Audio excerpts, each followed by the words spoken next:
Di cerita kali ini ada sebuah cerita yang ditulis oleh Story. Dan cerita ini merupakan pengalaman saat beliau masih kecil. Dan untuk cerita yang akan saya bawakan kali ini, yaitu cerita yang berjudul Teror Arwah Korban Tabrak Kereta. Sebelum kita masuk ke cerita ini, tekan dulu tombol like video ini.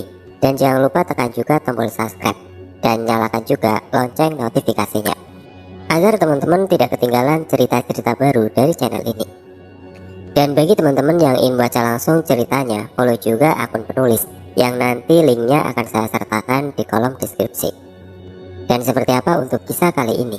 Langsung saja kita simak berikut ini.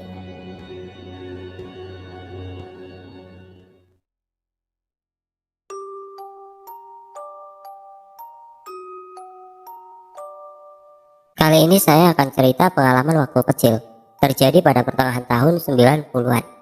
Waktu itu, kalau nggak salah, masih kelas 4 SD. Walaupun peristiwanya sudah lama, tapi saya masih ingat detailnya. Malam itu sekitar jam 1 tengah malam, saya terbangun oleh suara Tante Erni yang memanggil-manggil dari depan pagar rumah. Kamar saya memang letaknya paling depan, di belakang garasi, bersebelahan dengan ruang tamu. Ada apa Tante Erni datang malam-malam? Saya langsung bergegas membuka pintu dan berjalan menuju pagar untuk membuka gembok dan mempersilahkan Tante Erni dan Ika masuk. Ika adalah anak pertama Tante Erni. Waktu itu umurnya baru sekitar 4 tahun. Ada apa Tan? Tumben malam-malam ke rumah? Tanyaku penasaran. Nggak ada apa-apa Bri, Tante cuma mau tidur di rumah kamu malam ini. Begitu jawabnya. Gak lama kemudian ibu dan bapak ikutan terbangun dan keluar kamar untuk menemui mereka. Saya yang masih ngantuk berat langsung ngeloyor kembali masuk ke kamar. Dari dalam kamar terdengar obrolan bapak, ibu dan Tante Erni di ruang tamu. Tapi saya gak terlalu jelas mendengar pembicaraan mereka, mungkin karena udah ngantuk berat. Tapi yang pasti Tante Erni bicara sambil menangis. Saat itu saya gak tahu kenapa Tante Erni menangis. Tante Erni adalah tante favorit saya. Dia adalah adik bapak yang nomor 4. Sedari kecil, beliaulah yang mengurus saya dan kakak kalau orang tua sedang gak ada di rumah. Atau kalau kami sedang sakit, Tante Erni juga yang merawat sampai sembuh. Udah seperti orang tua sendiri. Perjalanan hidup Tante Erni yang saya tahu dimulai sejak pernikahannya dengan Om Juntak. Layaknya pasangan yang baru menikah, waktu itu mereka belum memiliki rumah. Keadaan mengharuskan untuk mengontrak rumah sebagai tempat tinggal. Seingat saya, beberapa kali mereka berpindah-pindah sebelum akhirnya menempati kontrakan yang letaknya dekat dengan rumah saya. Nah, di rumah inilah ketika Tante Erni datang malam-malam datang ke rumah. Letaknya di pinggir jalan raya yang cukup besar, Jalan Raya Anyar tepatnya. Sebelah kanan rumah ada jalan tanah yang enggak terlalu lebar, hanya satu mobil kecil yang dapat melaluinya. Nah, inilah jalan masuk menuju kampung yang ada di belakangnya. Itulah kampung saya. Rumah yang saya sekeluarga tempati terletak sekitar 500 meter dari jalan masuk kampung. Tepat di belakang rumah Tante Erni ada rel kereta api, jalur perlintasan kereta yang masih tetap aktif sampai sekarang. Jarak antara pintu belakang dan rel kereta cukup dekat, sekitar 4 meter. Ya, deket banget. Kalau kereta lewat, getarannya sampai ke tulang sumsum. Pada waktu itu Om Juntak yang bekerja pada satu pabrik baja yang cukup terkenal masih bekerja dengan sistem shift. Jadi ketika beliau sedang dapat giliran shift malam, Tante Erni hanya berdua dengan Ika di rumah. Itu yang terkadang menjadi masalah.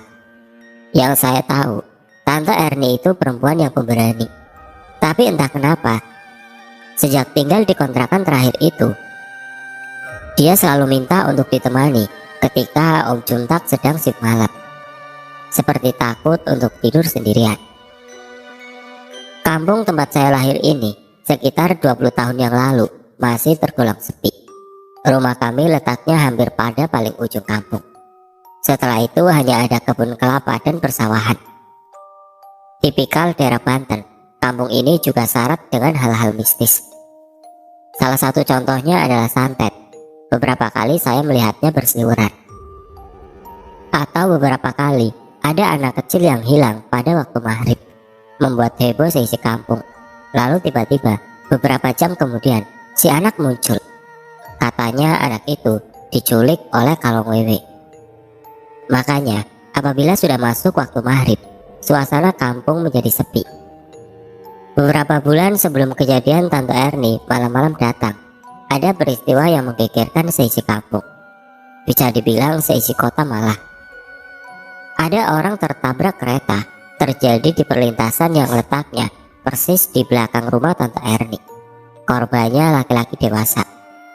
Yang cukup bikin heboh adalah detail kejadiannya. Sebelum tertabrak kereta, laki-laki itu sempat diteriaki oleh orang sekitar agar berhenti berjalan menyeberangi rel karena ada kereta yang akan melintas. Tetapi laki-laki itu seperti sama sekali nggak mendengar teriakan-teriakan itu dan tetap melangkahkan kakinya. Beberapa detik kemudian, lelaki malang itu tidak terhindar dari maut. Tertabrak kereta yang melintas, meninggal di tempat kejadian.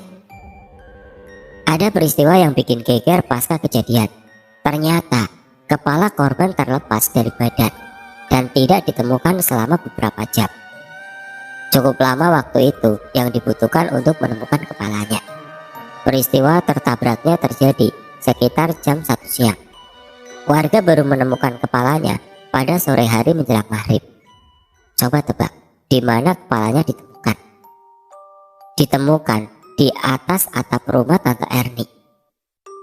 Itulah kenapa cukup lama baru ditemukan, karena nggak ada yang terpikirkan kalau kepala korban bisa terlempar dan nyangkut di atas atap. Walaupun hanya bisa muat oleh satu mobil saja, jalan yang ada di sebelah rumah Tante Erni memang cukup ramai untuk ukuran jalan kampung. Banyak orang lalu lalang setiap harinya, yang otomatis harus juga menyeberang rel kereta api yang tanpa palang pintu dan petugas penjaga. Ya, rel kereta api itu tanpa palang pintu dan gak ada petugas yang menjaganya. Jadi setiap orang atau kendaraan yang melewatinya harus ekstra hati-hati. Mungkin karena itulah setiap beberapa tahun sekali selalu aja ada korban meninggal yang tertabrak kereta api di tempat itu. Pak Rusdi adalah seorang penjaga malam di kampung saya waktu itu. Dia bertugas berkeliling kampung melaksanakan siskamling setiap malamnya. Waktu itu umurnya sekitar 50 tahun. Beliau orang yang menenangkan, sangat suka berbincang dengan para penduduk kampung. Dia juga cukup sering mampir ke rumah saya untuk sekedar ngobrol dengan bapak. Mereka biasa berbincang di teras depan rumah. Kebetulan, tepat di belakang teras itu adalah kamar saya. Hanya terhalang tembok dan jendela yang sering dalam keadaan terbuka. Hingga pada suatu malam, gak lama setelah peristiwa ada orang yang tertabrak kereta. Pak Rusdi berbincang dengan bapak di teras depan rumah. Ada satu obrolan mereka yang sangat menarik perhatian saya. Ketika Pak Rusdi bilang, pada tengah malam kemarin ketika siskamling, saya melihat ada orang berjalan kaki dari belakang kampung ke arah depan menuju rel kereta. Berjalan melewati pos kampling tempat saya duduk untuk beristirahat sebentar. Loh, lalu apa yang aneh pak? Tanya bapak penasaran. Pak Rusdi menjawab, yang aneh adalah orang itu berjalan kaki tapi tanpa kepala. Berjalan lewat persis depan saya. Saya nggak berani melakukan apa-apa, cuma diam dan memperhatikan. Dan orang tanpa kepala itu berjalan menuju rel kereta api. Lanjut Pak Rusdi. Saya ketakutan, gemetar, sangat seram pandangannya. Terus pak, bapak saya makin penasaran. Saya nggak melakukan apa-apa, cuma bisa mengatur nafas setelah kaget dengan peristiwa yang baru saja terjadi. Saya hanya tetap duduk di pos kampling. Jelas Pak Rusdi. Pos kampling tempat Pak Rusdi duduk beristirahat terletak di samping kanan rumah saya. Bangunan semi permanen berbentuk rumah panggung kecil yang berbahan dasar bambu dan anyamannya. Tapi Itu ternyata belum selesai, Pak, lanjut Pak Rusdi. Cerita Pak Rusdi membuat saya semakin mendekatkan telinga ke jendela agar lebih jelas mendengarnya. Berdegup kencang jantung saya mendengarnya. Pak Rusdi melanjutkan cerita. Setelah itu, sekitar 30 menit kemudian, suasana yang sudah hening dan sepi tiba-tiba menjadi bertambah sepi dan mencekam. Angin dingin mulai bertiup pelan. Badan saya tiba-tiba merinding lagi. Bulu kuduk berdiri. Yang biasanya sesekali saya melihat ada warga kampung yang melintas, kali ini nggak ada sama sekali. Benar-benar sepi dan kosong, seperti kampung yang nggak berpenghuni. Perasaan saya mengatakan kalau sebentar lagi akan ada sesuatu yang akan terjadi. Perasaan jadi semakin gak enak. Padahal rasa takut ketika melihat ada orang berjalan tanpa kepala sebelumnya masih terasa. Saya masih shock. Dan benar saja, dalam suasana yang semakin mencekam itu, saya melihat sesuatu di kejauhan. Sesuatu yang berbentuk manusia berjalan dari arah rel kereta menuju pos kampling tempat saya duduk. Orang itu berjalan perlahan, yang tadinya hanya terlihat berbentuk bayangan hitam dari kejauhan. Lambat laun semakin terlihat jelas, karena jaraknya semakin dekat dengan tempat saya duduk. Ketika sudah cukup dekat jarak kami, barulah terlihat cukup jelas penampilan orang itu. Ternyata orang yang sama dengan yang saya lihat beberapa saat sebelumnya. Dengan tampilan yang sama, sangat menyeramkan. Kali kedua ini pun, orang ini tetap berjalan tanpa kepala. Lehernya terlihat ada cucuran darah mengalir, membasahi pakaian yang masih menempel pada tubuhnya. Ketika sudah benar-benar melintas tepat di hadapan, saya melihat dia membawa sesuatu di tangan kanannya. Pak Rusdi menghentikan sejenak bercerita dan menghela nafas cukup panjang. Dia membawa apa di tangan kanannya, Pak? Tanya bapak penasaran. Saya yang tetap mendengarkan dari balik jendela juga ikut makin penasaran. Pak Rusdi melanjutkan ceritanya. Dia membawa seonggok kepala. Saya berkesimpulan itu adalah kepalanya sendiri. Suara Pak Rusdi terdengar gemetar. Itulah pertama kalinya saya mendengar cerita tentang hantu tanpa kepala dari narasumbernya langsung. Hari-hari berikutnya, cerita itu cepat tersebar ke seluruh penjuru kampung dan membuat banyak penduduk gak berani keluar kalau hari sudah gelap. Apalagi untuk berjalan melewati perlintasan rel kereta api itu pada malam hari. Gak ada yang berani, kecuali kalau terpaksa. Sore itu saya dan kakak sedang duduk di depan TV ketika Tante Erni datang ke rumah. Kak, kalau boleh nanti malam Cici atau Bri menginap di rumah aku ya. Kak Junta kerja malam. Begitu kira-kira omongan Tante Erni kepada ibu. Kakak langsung bilang, Bri aja ya Tan, aku ada ulangan besok pagi. Dan saya pun gak bisa mengelak dengan berat hati. Sebelumnya saya belum pernah bermalam di rumah Tante Erni sendirian. Biasanya ditemani kakak. Kalau kakak sudah pernah sendirian beberapa kali malah. Nanti di rumah Tante Erni jangan tidur malam-malam ya Bri. Usahakan jam 9 sudah tidur. Kakak tiba-tiba bicara seperti itu kepada saya dengan setengah berbisik. Emang kenapa kak? Tanyaku penasaran. Udah nurut aja, pokoknya jangan tidur terlalu malam. Begitu kakak-kakak sambil menutup pembicaraan. Saya masih penasaran karena kakak terlihat serius bicaranya. Jarang-jarang dia seperti itu. Selesai makan dan mengerjakan PR, sekitar jam 8 malam, saya siap berangkat. Bapak, ibu, dan kakak terlihat berkumpul di depan TV. Mah, Pak, Bri berangkat ke Tante Erni ya. Saya pamit. Bapak wanti-wanti agar saya hati-hati ketika menyeberang rel kereta. Pastikan sedang gak ada kereta yang melintas. Ibu hanya berpesan agar jangan tidur malam-malam, karena besok pagi saya harus sekolah. Kakak, dia bilang begini, jangan tidur larut malam, jam 9 harus sudah tidur. Kalau bisa, jangan tidur di kamar belakang. Ah, ada apa sih kakak kayak gitu? Gumamku dalam hati. dan saya berangkat. Tante Erni membuka pintu ketika saya mengetuk pintu rumahnya dan mempersilahkan masuk. Rumah Tante Erni ini adalah rumah petak yang memanjang dan gak terlalu besar. Paling depan ada ruang tamu, terdapat sofa dan meja segi empat di tengahnya. Ada TV juga di ujung ruangan. Ada lorong panjang pada sisi rumah. Di sebelah kanannya ada dua kamar yang bersebelahan, kamar depan dan kamar belakang. Hanya ada dua kamar di dalam rumah. Belakang rumah ada dapur dan kamar mandi.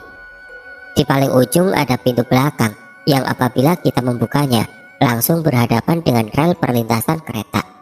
Hanya berjarak sekitar 4 meter. Pri, tidur di kamar depan aja ya. Sudah tante beresin tuh. Biar tante sama Ika tidur di kamar belakang aja. Begitu kata Tante Erni. Iya tante. Kebetulan gumamku dalam hati. Saya ingat omongan kakak. Dia bilang kalau bisa jangan tidur di kamar belakang. Setelah selesai nonton TV dan mulai mengantuk, sekitar jam setengah 10 malam, saya masuk ke kamar. Sementara Tante Erni dan Ika sudah masuk ke kamar belakang terlebih dulu. Lampu ruang tamu saya biarkan menyala karena Tante Erni berpesan agar lampu jangan dimatikan. Di kamar saya menggunakan lampu kecil, lampu besar dalam keadaan mati. Suasana jadi sedikit redup. Pintu saya tutup, tapi nggak terkunci. Suasana malam itu awalnya biasa saja. Saya nggak merasakan hal-hal aneh yang mengganggu, kecuali suara kendaraan yang kadang melintas di depan rumah. Oh ya, kereta yang terakhir adalah kereta jam 10 malam. Setelah itu sudah nggak ada lagi kereta melintas. Baru kemudian melintas lagi jam 5 pagi. Sehingga setelah jam 10 malam, suasana jadi benar-benar sepi dan hening. Kamar berukuran kira-kira 3 kali 4 meter itu enggak berjendela. Di dalamnya hanya ada kipas angin, meja, lemari, dan tempat tidur. HP belum ada, TV nggak ada. Saya hanya bisa melamun menunggu terlelap. Sambil terbaring di tempat tidur, iseng menghitung jumlah plafon motif bunga yang ada di langit-langit. Sesekali terlihat cicak di tembok yang kadang diam, kadang berkejaran. Semua dilakukan sambil menunggu kantuk datang. Goyang-goyang kaki, guling sana guling sini. Jarum pada jam dinding sudah menunjukkan pukul 11 kurang 10 menit. Saya masih juga belum terlelap. Sesekali terdengar suara kendaraan melintas di jalan depan rumah, jalan yang memang tergolong jalan besar, yaitu Jalan Raya Anyar. Cukup lama saya bengong dan melamun gak jelas seperti itu. Sampai suatu saat, di mana keadaan berangsur berubah. Tiba-tiba, suasana menjadi sangat sepi. Gak terdengar suara sedikit pun. Udara kota Cilegon yang cukup panas dan gerah, tiba-tiba menjadi berangsur sedikit sejuk dan dingin. Ada tiupan angin yang semilir mengalir masuk melalui lubang angin di atas pintu. Suasana itu membuat saya jadi merasakan kantuk yang teramat sangat. Dan saya pun terlelap. Tiba-tiba saya terbangun karena mendengar ada suara yang cukup mengganggu. Gleduk, gleduk, gleduk. Suara itu terdengar lagi. Duduk di pinggir dipan tempat tidur, saya mencoba mengumpulkan nyawa. Coba menyadarkan diri sepenuhnya. Melihat ke arah jam dinding, jarumnya sudah di angka 1. Jam 1 tengah malam, lewat sedikit. Ngucek-ngucek mata. Suara yang terdengar mengganggu itu tiba-tiba hilang. Saya yakin kalau suara itu bersumber dari luar kamar, tapi masih di dalam rumah. Pada saat itu saya masih belum yakin itu suara apa, karena suaranya sudah keburu menghilang. Kembali saya rebahan badan di atas tempat tidur, mencoba kembali tidur. Duduk, duduk, duduk. Tiba-tiba suara itu muncul lagi. Suaranya terdengar jelas. Saya tambah yakin suara itu bersumber dari luar kamar. Duduk, duduk, duduk. Saya langsung bangun dan duduk, mencoba menajamkan pendengaran. Kemudian berdiri dan berjalan mendekat ke arah pintu kamar. Maksud hati ingin memastikan suara apakah itu kira-kira. Ketika sudah cukup dekat, saya mendekatkan telinga ke daun pintu. Terdengar lagi. Kali ini saya tambah yakin kalau suara itu bersumber dari lorong depan kamar. Lorong yang memanjang dari depan sampai belakang. Hanya saja saya belum tahu benda apa yang menghasilkan suara itu. Terdengar seperti suara dari benda yang menggelinding di atas lantai rumah. Menggelinding dari depan ke arah belakang dan sebaliknya, kembali menggelinding dari belakang ke arah depan. Sempat berpikir kalau itu adalah Ika yang sedang bermain bola di luar kamar. Tapi nggak mungkin, karena saya nggak mendengar ada suara Ika sama sekali. Dan nggak mungkin juga Ika bermain bola pada tengah malam seperti ini. Suara itu pun nggak selalu terdengar, hanya sesekali saja, kira-kira di rentang waktu 5-10 menit. Penasaran, saya berniat membuka pintu kamar dan melihat keluar. Sambil memegang gagang pintu dan memutarnya, perlahan saya membukanya. Gak berani langsung membuka lebar-lebar, hanya ingin membuat celah sedikit yang cukup untuk mengintip. Setelah cukup ada sedikit celah, saya mengintip keluar. Gak ada apa-apa, enggak terlihat apapun. Hanya lorong gelap yang hanya diterangi oleh sedikit cahaya lampu dari ruang tamu. Karena gak ada apa-apa, saya langsung menutup pintu. Tapi beberapa detik kemudian, suara itu muncul kembali. Duduk, duduk, duduk. Perlahan saya membuka pintu kamar lagi. Sekali lagi saya intip keluar kamar. Tiba-tiba, duduk, duduk, duduk. Akhirnya, saya melihat sesuatu. Saya melihat ada benda yang menggelinding sendiri dari arah depan rumah menuju ke belakang. Saya masih belum bisa memastikan benda apa itu, karena ketika saya lihat, bendanya bergerak cukup cepat. Yang pasti, berbentuk bulat dan berwarna gelap. Saya masih berdiri di balik pintu, dengan posisi mengintip keluar kamar. Perasaan mulai gak enak, mulai timbul rasa takut. Saya mulai gak nyaman. Tiba-tiba, suara itu muncul lagi dari arah belakang rumah. Duduk, duduk, duduk. Kali ini, benda itu bergerak lebih pelan. Saya jadi bisa melihat sedikit lebih jelas ketika melintas persis di depan pintu kamar. Saya kaget, langsung merinding ketakutan. Ketika mata saya sekilas melihat kalau benda itu ternyata ada rambutnya. Dan pada sisi lainnya terlihat seperti ada wajahnya juga. Benar, benda itu sekilas terlihat seperti kepala manusia yang menggelinding. Tapi saya belum terlalu yakin, karena lorong rumah sedikit termaram cahayanya. Dan juga benda itu dalam keadaan bergerak menuju ke ruang tamu. Sekali lagi, rasa penasaran menyelimuti diri, menuntun saya untuk membuka pintu dan keluar kamar, mencoba menengok ruang tamu. Saya berjalan keluar kamar menuju ruang tamu. Hanya beberapa langkah. Ketika sudah terlihat sebagian ruang tamu, saya berhenti. Badan saya kaku, gak bisa bergerak. Berat untuk melangkah, bulu kuduk berdiri semua. Tulang-tulang terasa seperti lepas dari enselnya.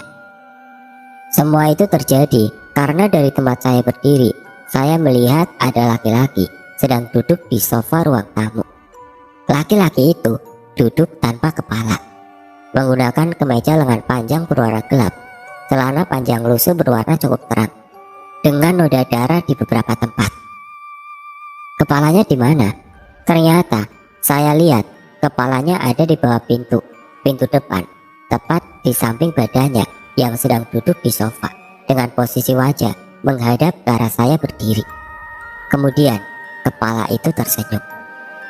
Saya paksa mata untuk terpejam, gak berani untuk melihat pemandangan itu. Hampir pingsan, perlahan saya memaksa kaki untuk melangkah mundur ke arah kamar belakang tempat Tante Erni tidur. Sesampainya di depan pintu, saya langsung mengetuknya. Gak lama kemudian Tante Erni bangun dan membuka pintu. Saya masuk dan berbisik, menceritakan semua yang baru saja terjadi dengan suara gemetar dan hampir menangis. Tante Erni terlihat tenang dan kemudian membangunkan Ika.